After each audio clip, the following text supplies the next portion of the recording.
बिस्मिल्लाहिर्रहमानिर्रहीम। अस्सलामु अलैकुम। प्यारे दोस्तों, आज की इस वीडियो में हम बात करने वाले हैं कि जब मैयत को कब्र के अंदर दफना कर लोग चले जाते हैं तो कब्र के इब्तिदाई 24 घंटों के अंदर मैयत के साथ क्या होता है, और जब मैयत के वर्सा मैयत को दफना कर वापस जाते हैं तो एक फरिश्ता मिट्टी की एक मुट्ठी भरकर उन पर फेंकता है तो उनसे क्या कहता है, और कब्र की पहली रात कैसी होती है। प्यारे दोस्तों, ये अमर यकीनी है कि हर एक को मौत का जायका चखना है। जिस तरह कि अल्लाह तबारक व तआला कुरान पाक में इरशाद फरमाता है, कुल्लु नफ्सिन जायकतुल मौत, कि हर जानदार को मौत का जायका चखना है। जो यहाँ पर आया है उसे एक न एक दिन वापस जरूर जाना है, और मरने के बाद इंसान की पहली मंजिल कब्र होती है। एक हदीस शरीफ का मफहूम है कि हुजूर अकरम सल्लल्लाहु अलैहि वसल्लम ने इरशाद फरमाया, कब्र इंसान की पहली मंजिलों में से एक मंजिल है। अगर इंसान इसमें कामयाब हो जाए तो आगे की मंजिलें आसान हो जाती है, और अगर इस मंजिल में फंस जाए तो आगे की मंजिलें भी खराब हो जाती है। और एक हदीस शरीफ में आता है जिसका मफहूम कुछ इस तरह है कि हुजूर अकरम सल्लल्लाहु अलैहि वसल्लम ने इरशाद फरमाया कि अल्लाह तबारक व तआला की तरफ से कब्रों पर एक फरिश्ता मुअय्यन है। जब मैयत को दफन किया जाता है तो वो इसके कब्र की मिट्टी बराबर करता है, और लोग जब वापस जाने के लिए मुड़ते हैं तो कब्र से एक मुट्ठी मिट्टी लेकर लोगों पर फेंकता है और कहता है, अपनी दुनिया की तरफ वापस चले जाओ और अपने मरने वाले को भूल जाओ। प्यारे दोस्तों, हजरत अली रदियल्लाहु ताला अन्हु ने इरशाद फरमाया कि मैंने नबी करीम सल्लल्लाहु अलैहि वसल्लम को ये फरमाते हुए सुना कि इंसान के मुश्किल तरीन रात कब्र की पहली रात होती है, क्योंकि जब इसके दोस्त, अहबाब, रिश्तेदार, औलाद और इसको दफनाने वाले इसको दफना कर चले जाते हैं तो वो इंसान रोता रहता है। हर एक दोस्त के पास आता है, इसे रोकने की कोशिश करता है कि मुझे छोड़कर ना जाओ, लेकिन अफसोस कि इसकी आवाज कोई नहीं सुनता। तो अब वहाँ पर कब्रिस्तान में हर कोई अकेला रह जाता है। तब हमारा सामना इन फरिश्तों से होता है जो हमारे आमाल होते हैं। अब वो किस शक्ल में हमारे पास आते हैं, अच्छे या बुरे, इस बारे में कोई कुछ नहीं कह सकता। तब वो हमसे इस दुनिया में गुजारी हुई जिंदगी के मुताल्लिक सवाल करेंगे, जिन सवालों के जवाब हमारी जिंदगी में मौजूद है जब तक हम सांस ले रहे हैं। और एक हदीस शरीफ में आता है जिसका मफहूम कुछ इस तरह से है कि रसूल अकरम सल्लल्लाहु अलैहि वसल्लम ने इरशाद फरमाया कि तुम कब्रिस्तान जाया करो, क्योंकि कब्रिस्तान मौत को याद दिलाता है, इससे इबरत हासिल होती है। मैंने अपने रब से अपनी वालिदा की कब्र पर जाने की इजाजत मांगी थी, मुझे इसकी इजाजत मिल गई, लिहाजा तुम भी कब्रिस्तान जाया करो। इससे दुनिया से बेरगबती पैदा होती है और आखिरत याद आती है। हजरत सैयदना सईद बिन मुसय्यब रदियल्लाहु ताला अन्हु इरशाद फरमाते हैं कि एक मर्तबा हम मौलाए कायनात शेर खुदा हजरत अली रदियल्लाहु ताला अन्हु के साथ मदीना मुनव्वरा के कब्रिस्तान गए। हजरत अली रदियल्लाहु ताला अन्हु ने कब्र वालों को सलाम किया और फरमाया, ऐ कब्र वालों, तुम अपनी खबर बताओगे या हम तुम्हें बताएं? हजरत सईद बिन मुसय्यब रदियल्लाहु ताला अन्हु फरमाते हैं कि हमने कब्र से वालेकुम अस्सलाम व रहमतुल्लाहि व बरकातहू की आवाज़ सुनी, और कोई कहने वाला कह रहा था, ऐ अमीरुल मोमिनीन, आप ही खबर दीजिए कि हमारे मरने के बाद दुनिया में क्या हुआ। हजरत अली रदियल्लाहु ताला अन्हु ने इरशाद फरमाया, सुन लो, तुम्हारे माल तकसीम हो गए, तुम्हारी बीवियों ने दूसरी निकाह कर ली है, तुम्हारी औलाद यतीमों में शामिल हो गए, जिस मकान को तुमने बहुत मजबूत बनाया था इसमें तुम्हारे दुश्मन आबाद हो गए हैं। फिर हजरत मौला अली रदियल्लाहु ताला अन्हु ने इरशाद फरमाया, अब तुम अपना हाल सुनाओ। ये सुनकर एक कब्र से आवाज आने लगी, ऐ अमीरुल मोमिनीन, हमारे कफन फटकर तार तार हो गए, हमारे बाल झड़कर मुंतशिर हो गए, हमारी खालें टुकड़े टुकड़े हो गए, हमारी आंखें बहकर रुखसारों पर आ गई, और हमने जो नेक अमाल किए थे इनको पाया, जो कुछ पीछे छोड़ा इसमें हमारा नुकसान हुआ।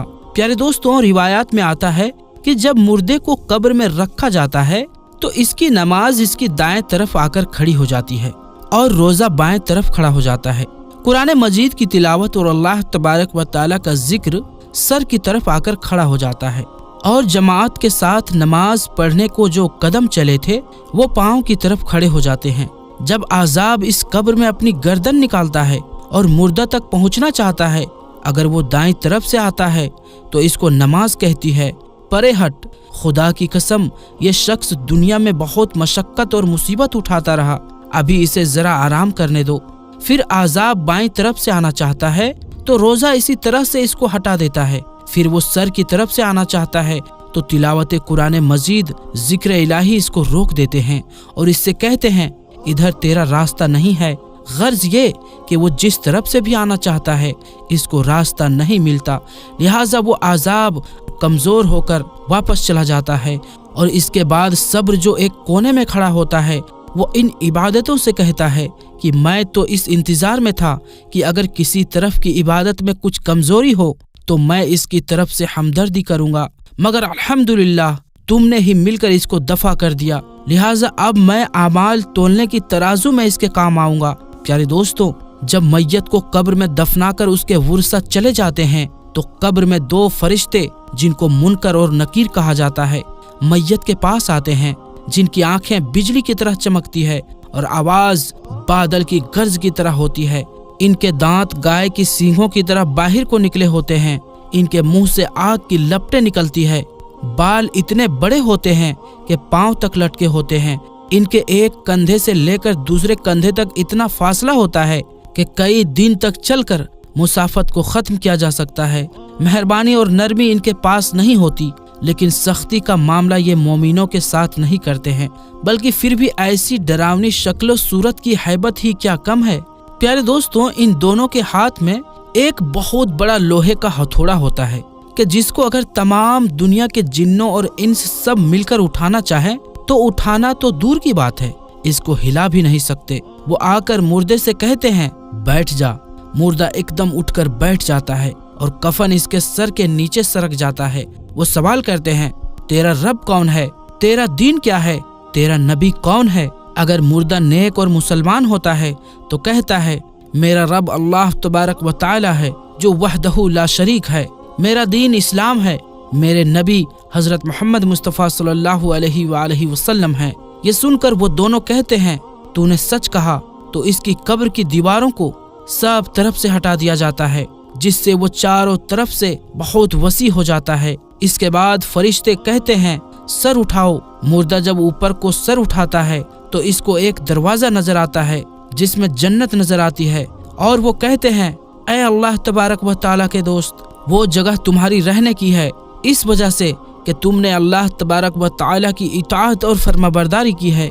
हदीस पाक में आता है जिसका मफहूम कुछ इस तरह से है कि रसूल अकरम सल्लल्लाहु अलैहि वसल्लम ने इरशाद फरमाया कि कसम है उस पाक ज़ात की कि जिसकी कब्ज़ाए कुदरत में मेरी जान है, कि मुर्दों को उस वक्त ऐसी खुशी होती है कि जो कभी ख़त्म नहीं होगी।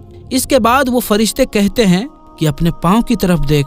जब वो देखता है तो वो दोजख का दरवाज़ा नजर आता है, जिससे दोजख का हाल नजर आता है। वो फरिश्ते कहते हैं, ऐ अल्लाह तबारक व तआला के दोस्त, तूने इस दरवाजे से निजात पाली है। उस वक्त भी बंदे को इस कदर खुशी होती है जो कभी खत्म नहीं होगी। इसके बाद इसकी कब्र में 70 दरवाजे जन्नत के खोल दिए जाते हैं, जिनसे वहाँ की ठंडी हवाएं और खुशबुएं आती रहती है, और क़यामत तक वो इन्हीं बहारों में रहेगा। प्यारे दोस्तों, कैसी खुशनसीब होगी वो रूह जिसके साथ अल्लाह तबारक व तआला अपनी मेहरबानी और रहमो करम का सुलूक फरमाएगा। प्यारे दोस्तों, दूसरी तरफ जब नाफरमान, फासिको फाजिर, बदकार और काफिर शख्स को कब्र में रखा जाता है तो कब्र इस तरह तंग हो जाती है कि इसकी पसलियां दूसरी तरफ की पसलियों में घुस जाती है। इस पर काले सांप मुसल्लत कर दिए जाते हैं जो इसकी नाक और पांव से काटना शुरू करते हैं, यहाँ तक के दरमियान में दोनों तरफ से सांप आकर मिल जाते हैं। फिर इसके पास 2 फरिश्ते जिनका नाम मुनकर और नकीर होता है कब्र में आते हैं। वो आकर पूछते हैं, तेरा रब कौन है? तेरा दीन क्या है? तेरा नबी कौन है? वो इनके हर सवाल में जवाब देता है कि मैं कुछ नहीं जानता। फिर वो फरिश्ते इसको इस कदर जोर से मारते हैं कि इनके गुर्ज की चिंगारियां कब्र में फैल जाती है। इसके बाद वो फरिश्ते उसको कहते हैं कि ऊपर देख। वो ऊपर की तरफ जन्नत का दरवाजा देखता है। जन्नत की बागो बहार वहाँ उसको नजर आती है। फरिश्ते इस नाफरमान से कहते हैं, ऐ अल्लाह तबारक व तआला के दुश्मन और नाफरमान, अगर दुनिया में तू अल्लाह तबारक व ताला की इताअत और फर्मा बरदारी करता तो ये तेरा ठिकाना होता। एक हदीस में आता है जिसका मफहूम कुछ इस तरह से है कि रसूल अकरम सल्लल्लाहु अलैहि वसल्लम ने इरशाद फरमाया कि कसम है उस पाक जात की जिसकी कब्जे में मेरी जान है कि इसको उस वक्त ऐसी हसरत होती है कि इस जैसी हसरत फिर कभी नहीं होगी। फिर दोजख का दरवाजा खोल दिया जाता है और वो फरिश्ते कहते हैं, ऐ अल्लाह तबारक व ताला के दुश्मन, ये तेरा ठिकाना है इसीलिए कि तूने अल्लाह तबारक व ताला की नाफरमानी की। फिर जहन्नुम के 70 दरवाजे इसकी कब्र में खोल दिए जाते हैं जिनसे कयामत तक गर्म हवाएं और धुआं वगैरह इसको आता रहता है। प्यारे दोस्तों, कब्र का मुआमला बड़ा सख्त है। हुजूर अकरम सल्लल्लाहु अलैहि वसल्लम ने इरशाद फरमाया कि कब्र तमाम फितनों से बढ़कर बड़ा फितना है। हमें चाहिए कि हम अल्लाह तबारक व ताला की नाफरमानी से बचें और नेक आमाल करें और कब्रिस्तान में जाया करें ताकि हमें भी अपनी मौत की याद आए और मौत को याद करके हम दुनिया से बेरगबती और आखिरत की तैयारी करें। आखिर में अल्लाह तबारक व ताला से दुआ है कि अल्लाह तबारक व ताला हमें नेक अमाल करने और गुनाहों से बचने की तौफीक अता फरमाए और हमें अपनी कब्र और आखिरत की तैयारी करने की तौफीक अता फरमाए। तो दोस्तों, आज के लिए बस इतना ही। इंशाअल्लाह मिलेंगे अगली वीडियो में। तब तक के लिए अस्सलामु अलैकुम, अल्लाह हाफिज।